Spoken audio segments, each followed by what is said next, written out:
Nagole circle పరిధిలో గల పెద్ద అంబర్పేట 51, 52 డివిజన్లలో 7 నెలలుగా బోడవడానికి చీపిరి కట్టలు ఇవ్వకపోవడాన్ని నిరసిస్తూ ఉద్యోగులు విధులు బహిష్కరించి నాగోల్ సర్కిల్ పెద్ద అంబర్పేట కార్యాలయం ముందు సిఐటియు ఆధ్వర్యంలో గురువారం ధర్నా నిర్వహించారు.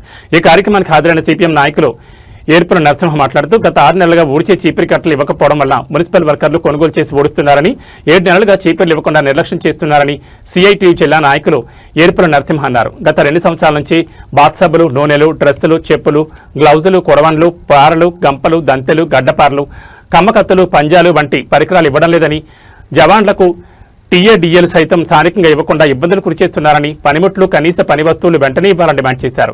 ఇవ్వని ఎడ్ల సోమవారం నుంచి పనులను బాయ్కాట్ చేసి ఆందోళన పోరాటాలు చేస్తామని డిమాండ్ చేశారు. ఈ ధర్నా గురించి తెలుసుకుని వచ్చిన డీఈఈ వచ్చి డిమాండ్ తీరుస్తామనడంతో ధర్నాను నిర్వహించినట్టు తెలిపారు. ఈ కార్యక్రమంలో మాసయ్య, శశికళ, నరసింహ, జంగయ్య, జగన్, మైపాల్, మాధవి, పోచమ్మ, సుజాత, సంతోష తదితరులు పాల్గొన్నారు.